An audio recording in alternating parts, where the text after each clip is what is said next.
Jovem é quem caminha com a ideia. Velho é quem se estrutura, que chegou à verdade final.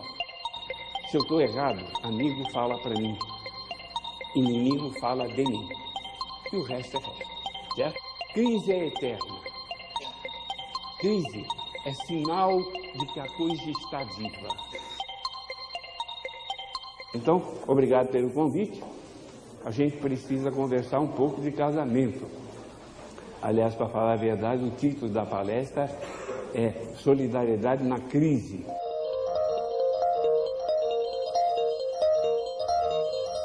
O que quer dizer que ele já achou que casamento e crise são sinônimos. Vamos falar um pouquinho, eu vou começar falando da crise, aí eu desemboco no casamento para falar da crise no casamento, certo? As pessoas têm uma ideia ruim de crise. Crise é associada a sofrimento, a ruptura, a coisa ruim. Não é a visão que eu tenho de crise. Eu tenho uma visão completamente oposta e há muito tempo. Eu sei que outro dia, para surpresa minha, eu vi que eu dei essa definição de crise no primeiro livro que eu publiquei, chamado Jovem Urgente, que é do início da década de 70. Então faz 30 anos que eu acredito nessa definição. Eu acho que é uma coisa assim, o homem tem ideias, ele conhece aspectos da verdade. Não dá para concretizar uma ideia sem uma estrutura que lhe dê base. Veja, não tem nada mais simples do que a ideia de reunir uma série de pessoas e convidar alguém para a gente trocar ideias. Vocês não fazem ideia da estrutura que foi necessária montar para que isso acontecesse. Imagina se eu tiver uma ideia de fé. Eu preciso montar toda uma estrutura de igreja. Eu tenho uma ideia sobre o trabalho, eu me formo, eu abro um consultório, eu começo a trabalhar. Uma ideia de amor, eu me caso. Aí eu tenho a ideia e a estrutura que permite a concretização da ideia. A ideia, eu aprendo. Se eu aprendo, a ideia caminha. Chega uma hora que eu tenho uma ideia que não pode se concretizar porque não tem estrutura que lhe dê base. E eu tenho uma estrutura que não presta para mais nada, não tem mais função. Isto é crise. A crise se dá entre a ideia que caminhou e a estrutura que permaneceu. Essa crise pode ser estrutural, se dá com o fora, se dá entre jovens e velhos. O que é jovem e velho? O meu critério de jovem e velho não é de idade, não. Jovem é quem caminha com a ideia. Velho é quem se estrutura, que chegou à verdade final. Quem chegou a isto não vai mais se mexer. E existe uma briga que se estabelece entre jovens e velhos. O que caminhou com a ideia, o que se estruturou. Em geral, quem caminha com a ideia tem menos idade do que as pessoas que se estruturam. Mas isso é em geral. Vocês não fazem ideia do número de pessoas jovens que eu conheço na década dos 70. Vocês não fazem ideia, e isto é mais frequente, o número de velhos que eu conheço com 30 anos de idade. Já chegaram na verdade final. Como é que vai se resolver isso? Uma desestruturação, uma reestruturação, e nós chegamos a um período de paz. Até que a gente aprende e a ideia caminha. No que a ideia caminha, a gente vai ter uma nova crise entre quem caminhou com a ideia e quem se estruturou. Só que essa crise é interna também. Aí eu casei. Eu tinha uma definição de amor, eu criei uma estrutura, eu tive filhos, e eu aprendi.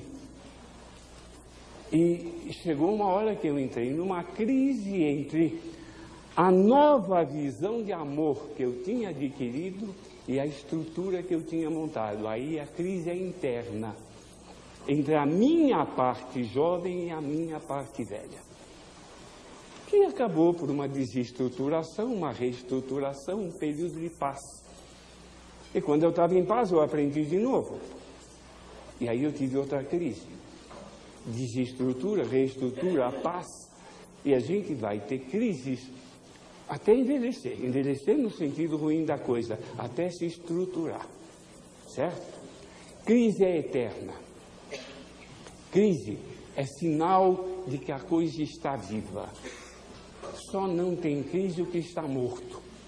Crise é sinal de vida.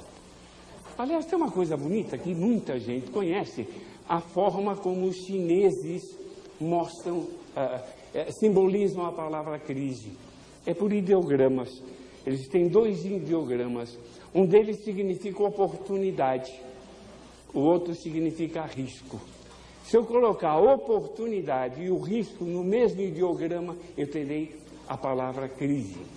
Eu acho bonito isso, certo? Em toda crise existe a oportunidade de eu ir para frente, existe o sofrimento da ruptura. Eu vou bater um papinho sobre a crise no casamento. Eu tenho um livro escrito sobre isso, chama-se Minhas Razões, Tuas Razões, a origem do desamor. Qual é a minha ideia no livro? Eu acho que não tem coisa no mundo que tenha mais chance de dar certo do que o casamento. Por quê? Porque quando a gente se une, a gente tem uma emoção intensa.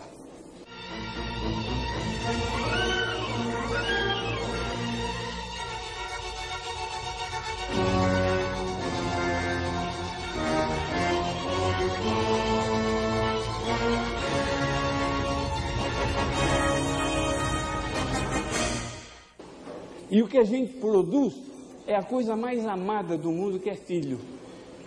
Então tem tudo para dar certo. Não conheço nada que esteja dando mais errado do que casamento, certo? Esse livro é As Origens do Desamor. O que faz com que o desamor se introduza no casamento?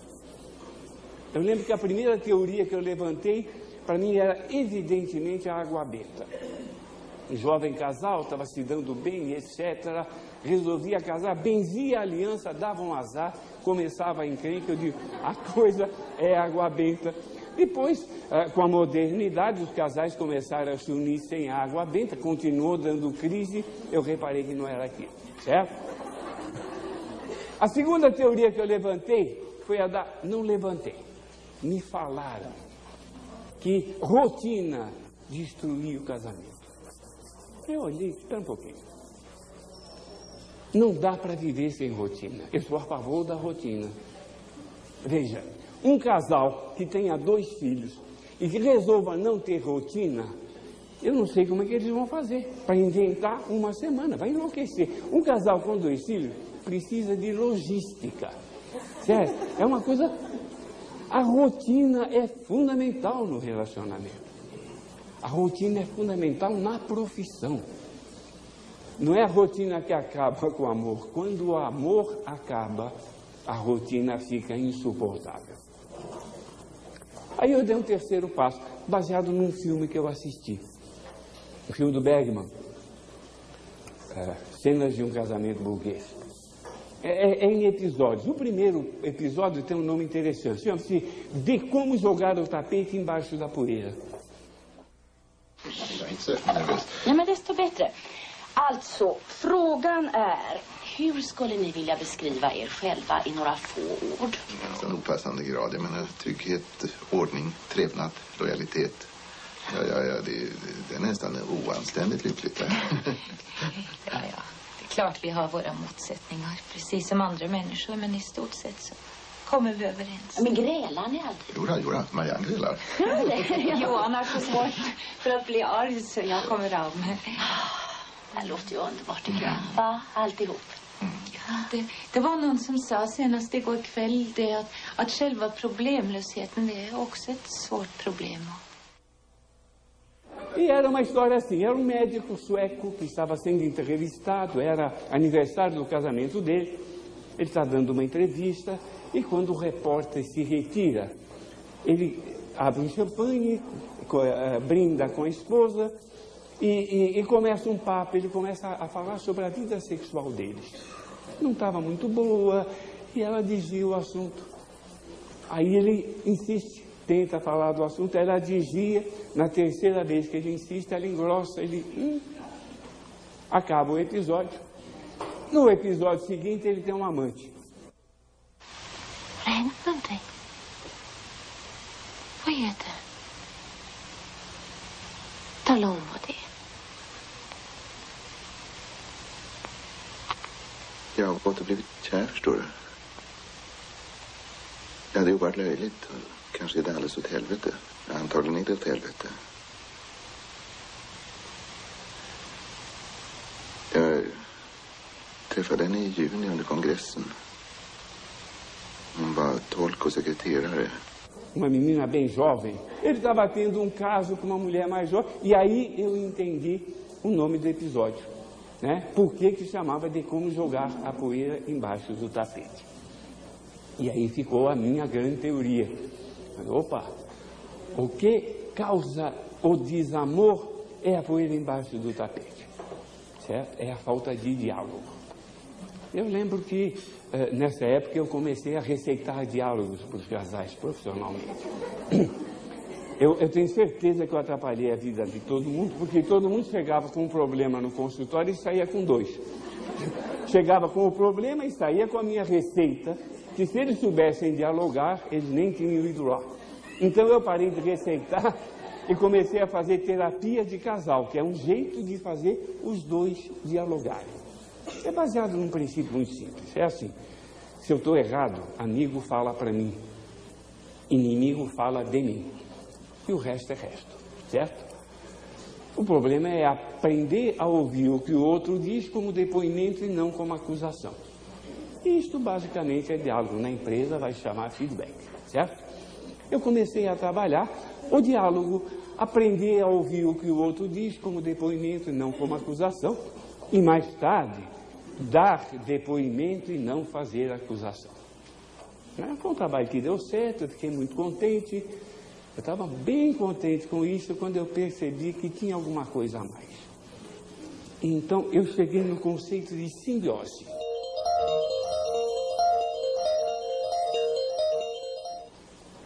E aí, eu acho que eu bati na introdução do desamor no casamento. Simbiose é um termo roubado da biologia. Simbiose quer dizer vida junto. É assim, são 2 animais diferentes, 2 vegetais diferentes, que formam um terceiro. Cada um deles perde a identidade. Pega uma alga, um fungo e dá um líquen, que não é mais nem alga nem fungo, é um terceiro elemento constituído dos 2.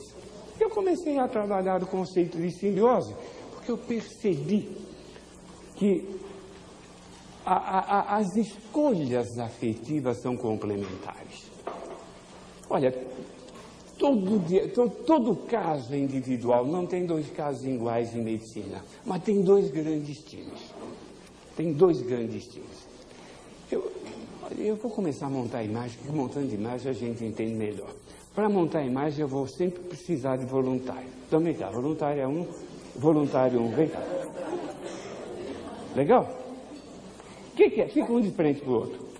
O que é o ser humano? O ser humano é um conflito entre as emoções e as normas. Eu quero fazer uma coisa que eu acho que não devo, eu quero fazer uma coisa que inconscientemente eu condeno. Vou dar só um exemplinho para entender o que é consciente e inconsciente, não vou entrar por aí. Eu tenho uma norma que diz não roubar. Inconscientemente eu aprendi que é mais fácil um camelo passar no fundo de uma agulha do que um rico entrar no reino do céu. Tá certo? É uma norma, todo mundo já ouviu falar dessa norma. Aí eu passo a vida inteira trabalhando, nunca roubo e jogo dinheiro fora, porque eu quero entrar no reino do céu. Deu para entender como é que é o ser humano? Um conflito entre impulso e norma.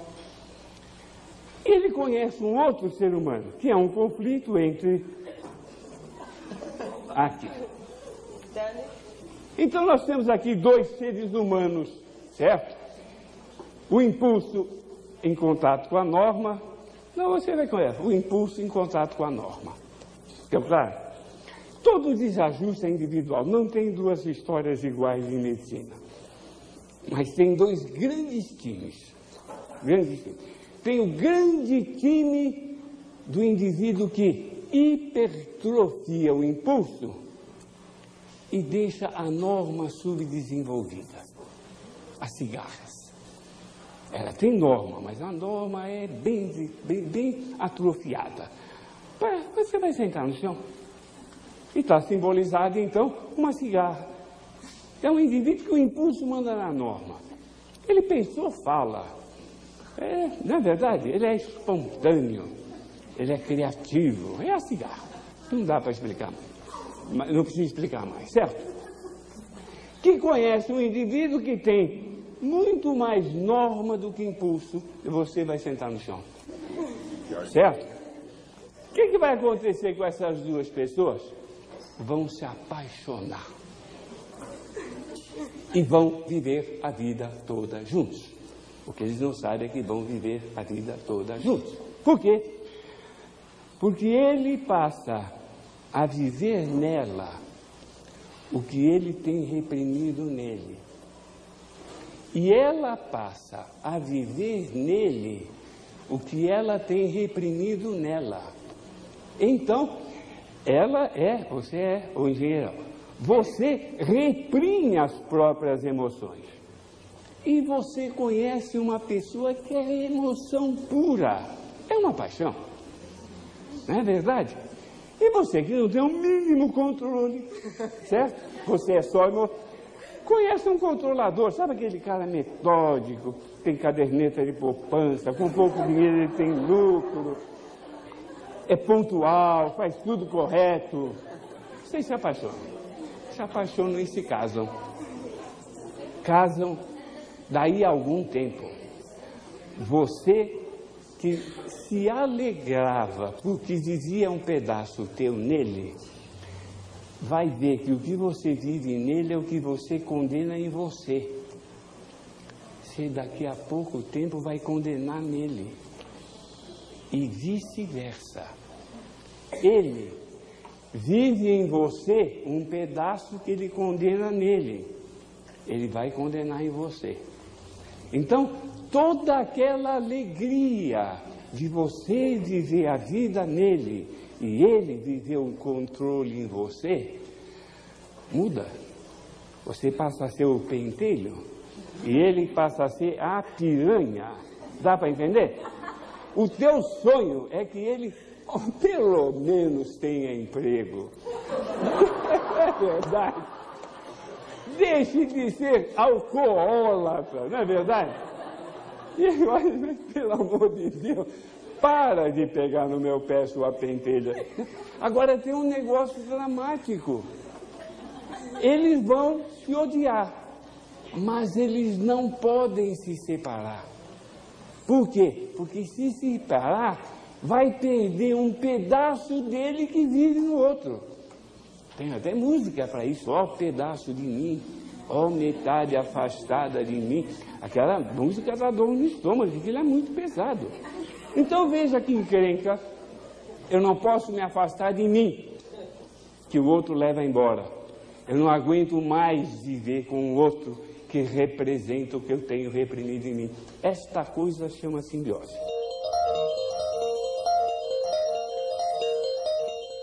Eu lembro no início da profissão, eu não entrei muito nisso não, mas eu via muito colega que tentava quebrar esse vínculo.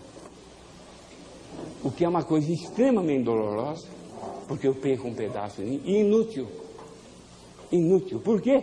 Porque se eles continuam deste jeito, a primeira piranha que o engenheirão conhecer, ela vai se apaixonar de novo. Primeiro pentelho que a piranha conhecer, vai se apaixonar de novo. É doloroso e inútil. Então, o que a gente tenta fazer num processo terapêutico? Ajudá-la a ficar de pé. Ajudá-la a ficar de pé. E aí nós temos duas pessoas inteiras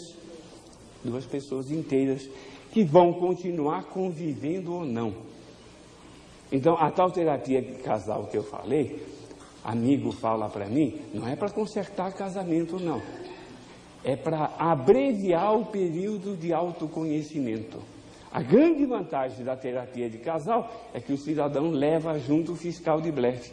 Então, abrevia muito o tempo em que o terapeuta terá a oportunidade de apresentá-lo para ele mesmo. Ficou claro isso? Agora, o que nós queremos falar aqui é sobre crise. Uma coisa, eu gosto muito de chamar a atenção disso. Vínculo simbiótico é um vínculo patológico, quando ele é completamente simbiótico. Eu lembro que no princípio eu não falava isso, e eu acho ruim hoje em dia. Vínculo simbiótico é uma coisa normal num determinado nível. Presta o braço para mim, certo? Nós temos uma vida em comum, ela tem a vida dela, eu tenho a minha vida. Este pedaço em comum é simbiótico, certo? Quer dizer, eu sou um cara mais ligado ao racional, mas eu tenho um bom contato com as minhas emoções. Claro que o meu vínculo é com alguém que é mais ligado às emoções, embora tenha um pedaço racional. O apelido da minha mulher é buscar pé sem vareta. Que é quem me dá... Tem uma noite, tem uma festa. Eu não quero ir. Não. É meu briga aí. E quando a gente saiu, me diverti mais do que ela. Pô, a gente devia voltar mais vezes. Sabe?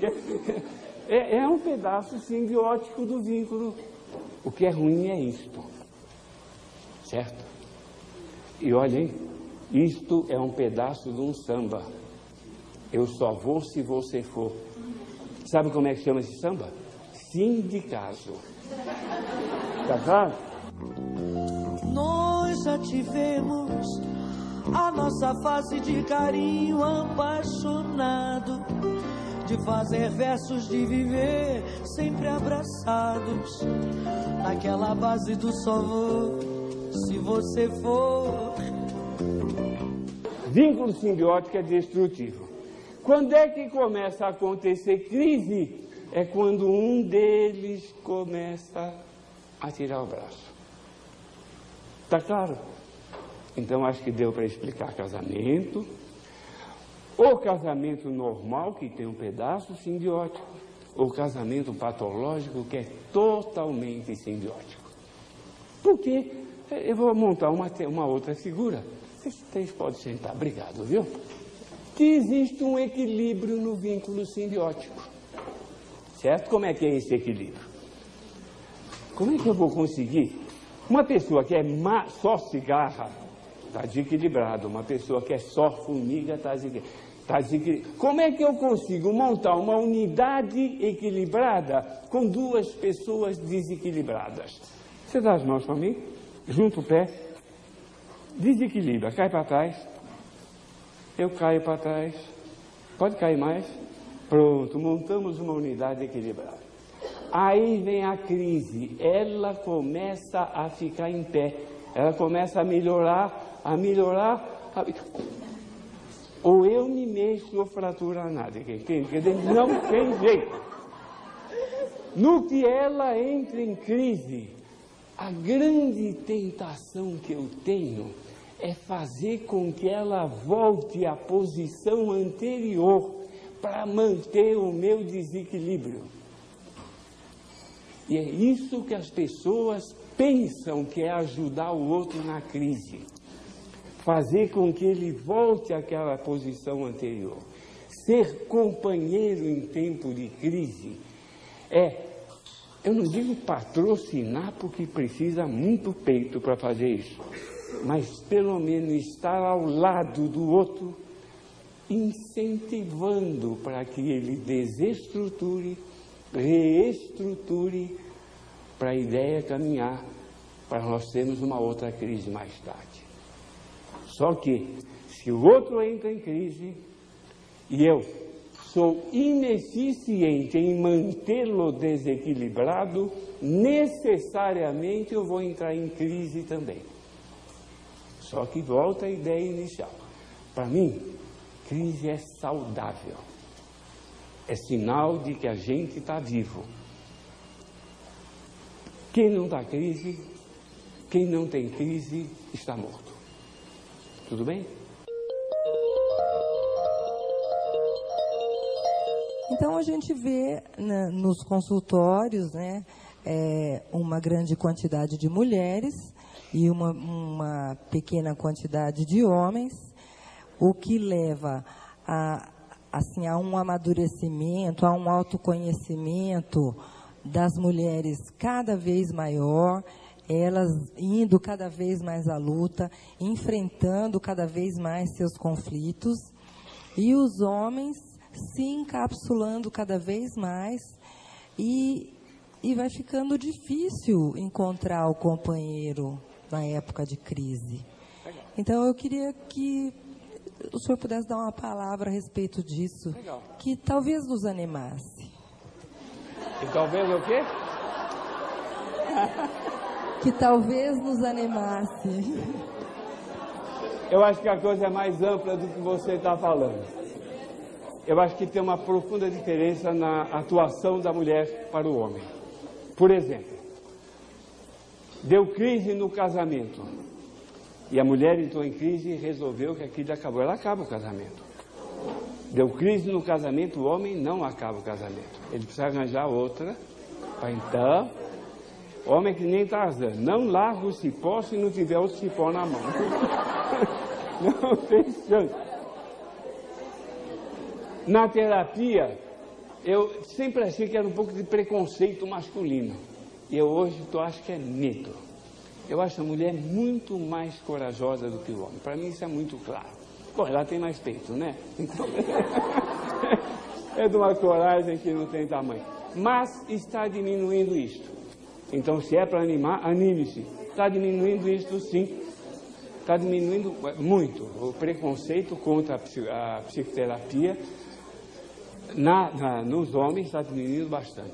Eu gostaria de fazer uma pergunta a respeito da sua prática profissional como psicoterapeuta de casais. Gostaria que o senhor falasse do famoso triângulo amoroso que se estabelece do tratamento de um casal. Como que o senhor lida com essa situação? E eu gostaria até que o senhor ilustrasse com exemplos da sua atividade profissional. Eu tenho uma visão de terapia de casal. Eu vou ter que falar um pouquinho, mas não tem importância. Eu tenho uma visão de terapia de casal. Eu não faço terapia para resolver casamento. Não. Veja, o que é terapia? É um processo de autoconhecimento. A pessoa vai porque ela tem na sombra alguma coisa que ela condena e ela não sabe o que é. Em geral é normal. A gente condena coisas normais. Isso para mim é que é neurose. Ele tem na sombra alguma coisa que ele não sabe o que é. Ele me procura. Eu também não sei o que ele tem. Isso é uma coisa que eu levei tempo para aprender. Hein? Antes eu achava que eu sabia o que meu paciente sentia. Eu dizia que era uma barbaridade, você tem medo, você tem complexo de Édipo, barbaridade. Hoje em dia, eu sei que eu não sei o que ele sente, é uma desvantagem. Mas eu sei como ele age. Então, o que eu faço na terapia? Eu espelho para ele como ele age, para que ele acesse o que ele sente. É isso que eu faço, certo? Eu espelho para ele como ele age, porque isso eu vejo, para que ele descubra o que ele sente. Isso eu não sei o que é, certo? A terapia é um processo assim mesmo. Eu levanto hipóteses, basicamente. O que é uma hipótese? Hipótese é um chute, certo? Eu chuto há 46 anos. Eu estou com pontaria no chute. Mas continua sendo chute, não é verdade. Se o chute, se a hipótese bate com o que o paciente está sentindo, faz sentido, ele cresce em autoconhecimento. O que eu acho de terapia de casal? Terapia de casal, eu pego um atalho. Por quê? Porque não tem ninguém mais que conheça mais o marido que a esposa e vice-versa, certo? Se eles aprenderem a ouvir o que o outro diz como depoimento e não como acusação, eu peguei um atalho. Eles levaram na terapia o que eu chamo de fiscal de blefe, certo? Então eu economizo tempo. Terapia de casal é uma terapia focal breve. Focal, terapia porque eu mexo com valores. Focal, porque eu só falo do casamento. Não vou ver a história pregressa de nenhum dos dois. Breve, porque eu faço um contrato. 3 meses de terapia, uma sessão por semana. 12 sessões. Pode refazer uma vez. Não há 24 sessões ao máximo, 6 meses. Não resolveu, para. Isso nunca aconteceu na minha vida. Eu marco 1h30 de sessão e não marco nada na meia hora seguinte, porque às vezes não dá para parar com 1h30 e eu tenho um colchão ali, tá? Terapia tem um exemplo prático, é clássico, né? Quem marca a hora é a mulher, sempre. O marido não queria ir de jeito... Psiquiatra, esse cara ganha dinheiro conversando e você acredita, não é verdade? Ah, a mulher, não, meu amor, uma última chance, vamos lá. E chegam os dois. Então eu pergunto para ela, né? Ele está emburrado. Pois não, o que traz vocês aqui? Ela começa a falar. E ela fala, e ela conta, e ela se emociona. Eu olho para a cara dele e ele não está ouvindo uma palavra do que ela está dizendo. Ele está querendo saber como é que ele vai mostrar para o pentelho, que ele não queria nem conhecer, como é que aquela doida acabou com a vida dele. Ponto, certo? Tem uma hora que ela se emociona, tal, eu pergunto para ele, e você, o que traz vocês aqui? Ele começa a falar. Homem não chora. Mas levanta e fala alto. E ele começa a explicar, tal. Não tem nada a ver com o que ela falou, interrompe e digo, olha, meu amigo, ela disse isto assim, assim, assim. Ele me ouve e começa a responder. E no que ele está respondendo, eu olho para a cara dela, ela não está ouvindo uma palavra do que ele fala. Ela continuando o discurso dela. Então, o primeiro mês de terapia é simples, né? Olha, ela disse isso, ele disse isso. Eles descobrem que é muito caro você pagar um psiquiatra só para traduzir o que o outro está falando. Segundo mês, começam a ouvir, aí piora tudo. A gente faz outros contratos. Por favor, não venham no mesmo carro, senão ele se pega a tapa no trânsito.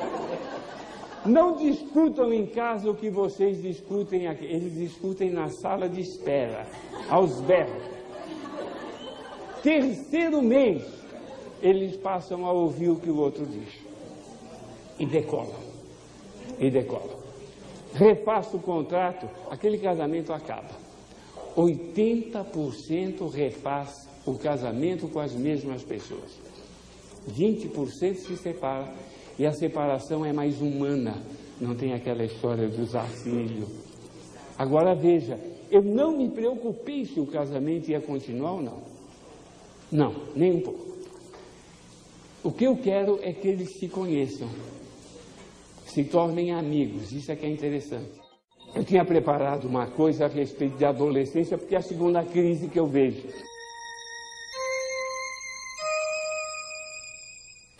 Eu vou tentar falar em 15 minutos a crise da adolescência, porque ele tem razão, que tem de pai e mãe aqui, porque a coisa é mais ou menos a mesma, hein? Crise na adolescência é saudável, crise na adolescência desencadeia crise nos pais, e o que eu mais vejo é pai fazer força para o filho ficar bem imaturo para não entrar em crise. Tudo bem? Então vamos bater um papinho sobre isso. Eu me baseio na definição de adolescência num texto de um cidadão chamado Immanuel Kant.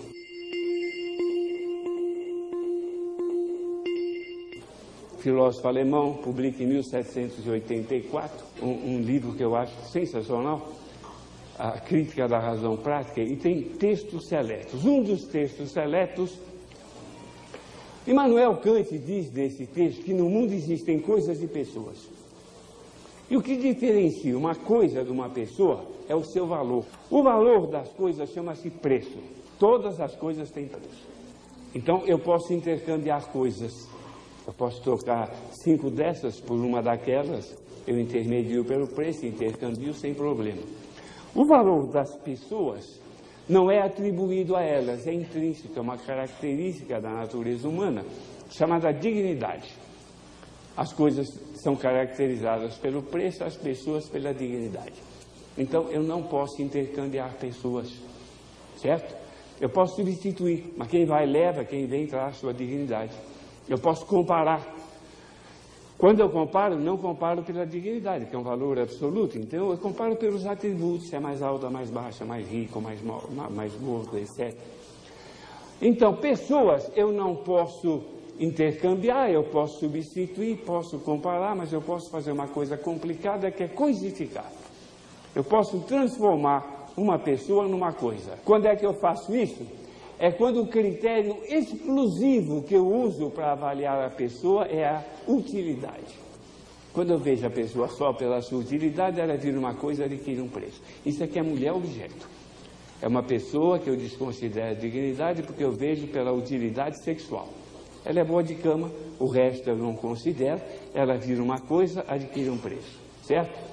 Essa relação é bilateral, para a mulher objeto, o homem é uma pessoa cuja dignidade é desconsiderada, porque é visto pela utilidade econômica, certo? Todas as vezes que a gente codifica, é codificado, certo? O que é fundamental para a característica da pessoa, para a dignidade ser conservada? A primeira delas é que ela possa viver, dignidade, utilidade exclusiva, ela possa viver emoções no papel profissional. Ou ela possa viver emoções nos papéis. Então, a dignidade da pessoa é conservada quando ela tem a possibilidade de viver emoções nos papéis. Viver emoção da forma adequada, certo? Usar a agressividade no verdadeiro sentido. O indivíduo muito agressivo é aquele que aprende a dizer não. Os consultórios da gente estão cheios de gente que não sabe dizer não. Usar o afetivo. Afetivo, eu já falei com vocês, se eu estou errado, o amigo fala para mim, certo? Combinar o afetivo com o agressivo no diálogo, no feedback, etc. Há uma segunda condição para que a pessoa seja considerada, tenha dignidade considerada. Ela deve ser tratada como maior, porque se ela for tratada como maior, ela pode se transformar em autônoma. Uma pessoa maior pode ser autônoma. Deixa eu explicar essa história de maior e autônomo, senão fica complicado. Eu vou contar para vocês onde eu moro. Eu moro na Rua da Consolação, em São Paulo, entre as ruas Oscar Freire e Estados Unidos, certo? Eu moro aqui. Ir para casa é simples. Eu venho pelos Estados Unidos e entro em casa. Ou seria simples se a Rua da Consolação não desse mão nessa direção. Então, tem uma norma chata que atrapalha a minha vida, que me obriga a perder tempo e dar uma volta para chegar em casa. Certo? Se eu não gosto de normas, vou eliminá-las. Vamos eliminar norma de trânsito em São Paulo. Cada um entra na rua que quiser, na velocidade que quiser, para onde quiser. São Paulo para em 3 minutos, certo? Os cidadãos vão se reunir e dizer, espera aí, se queremos viver aqui, temos que contratar alguma coisa. Muito cedo eles vão perceber que rua que dá vazão só numa direção facilita o fluxo. Quando eles chegarem na Rua da Consolação, eu garanto para vocês que eles vão escolher esta mão de direção. Porque a continuação dela aqui na Avenida Brasil é uma coisa muito inteligente.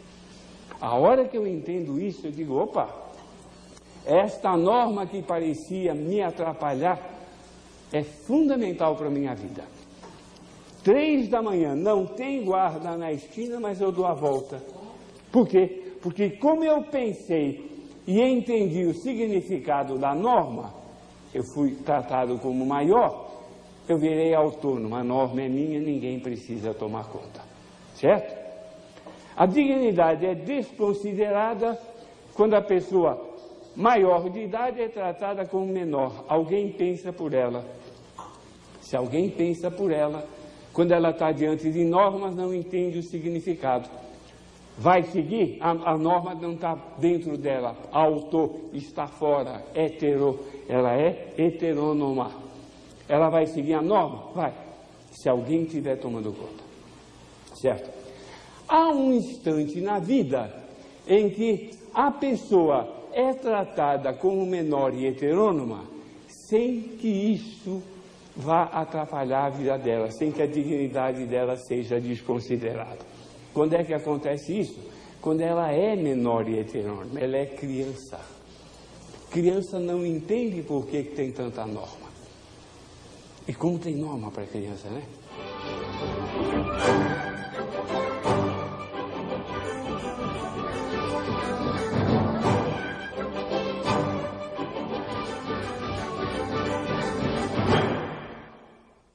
A criança vai sentar na mesa, vai lavar a mão. Ela não sabe por quê, lava, volta, ela quer comer doce. Tem que comer a salada, que ela não gosta. Em seguida, ela tem que comer o salgado, que ela também não gosta. Aí ela come o doce, tem que escovar o dente. Ela tem que largar a televisão, que adora, deitar cedo, que odeia, fazer xixi antes de dormir, levantar cedo. É uma loucura. Se eu largar a criança por si, ela está perdida.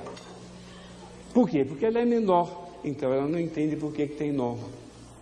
Tem que ter dois adultos chamados pai e mãe que fazem com que a criança siga a norma, introjete a norma, quer dizer, eu vou explicando para ela por que aquilo precisa ser feito, certo?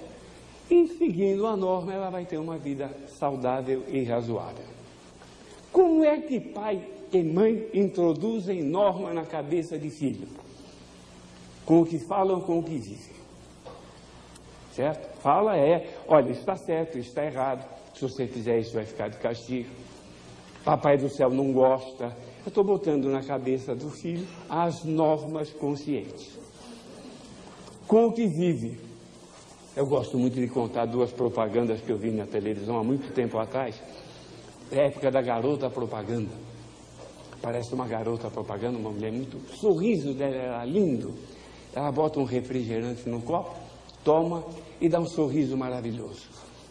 Ela mostrou que tomar aquele refrigerante era possível e desejável. Possível porque ela tomou e sobreviveu. Logo, posso tomar, não tem problema. Desejável, ela ficou feliz. Então me dá vontade de fazer como ela. Na mesma época, foi quando inaugurou a televisão no Brasil, TV Tupi. No finzinho, 00:30, o último programa, aparecia a Natália Kinder, com um longo, dizia uma poesia maravilhosa, e o cidadão tocava órgão.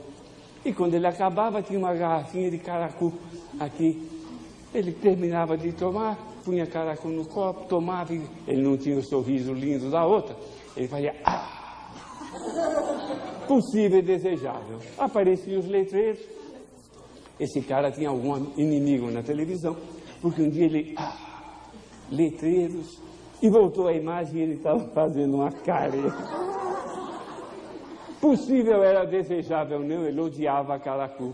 Quer dizer, foi o último programa da série, perdeu o patrocínio, etc. Mas me ensinou uma lição. A gente educa filho, dizendo a norma e vivendo a norma. E isso é fundamental, é absolutamente fundamental.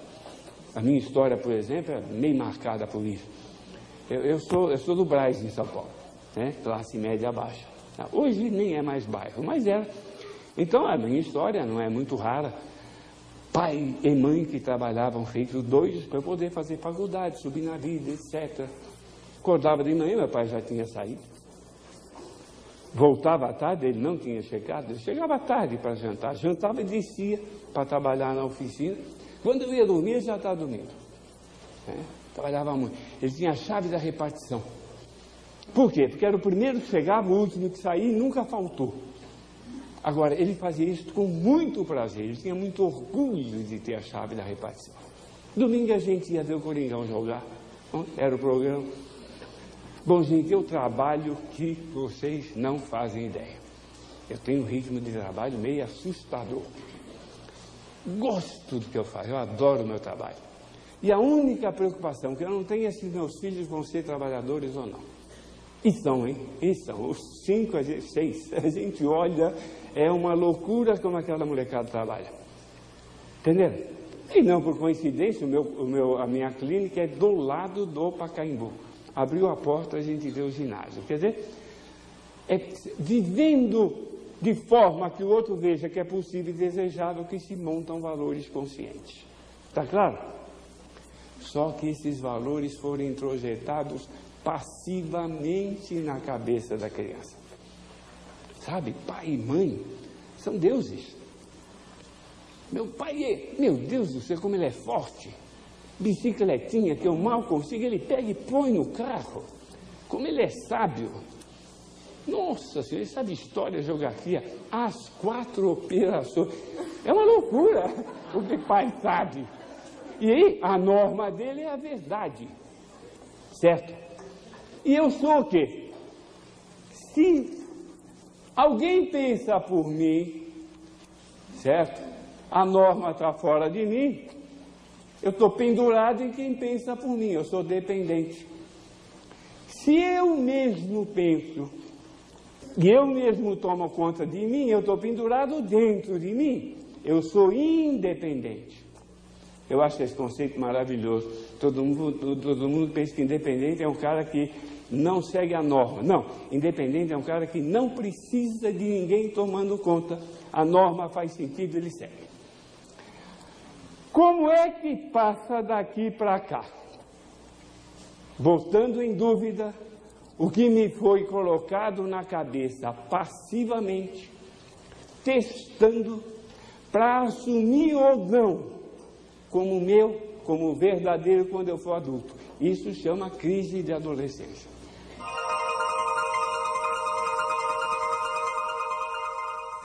Vou repetir.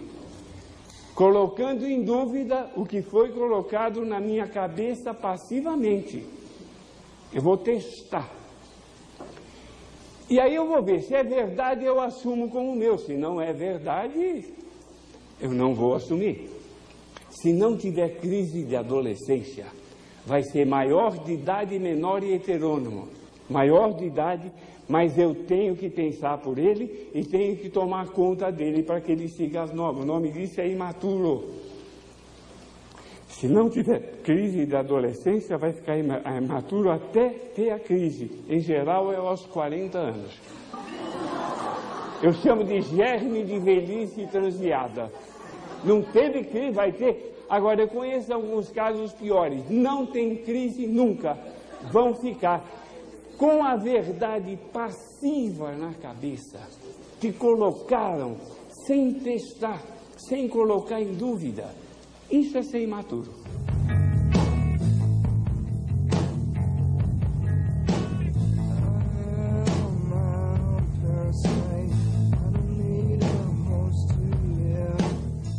Só que na hora que ele coloca em dúvida, vejam, gente, está colocando em dúvida a verdade que eu vivo. Ele aprendeu como é que ele tem que... Porque para que time ele torce, como é que deve ser vida sexual, como é que é vida afetiva. E não só ele aprendeu que amor é lindo, ele viu pai e mãe terem ou não terem manifestação afetiva diante dele.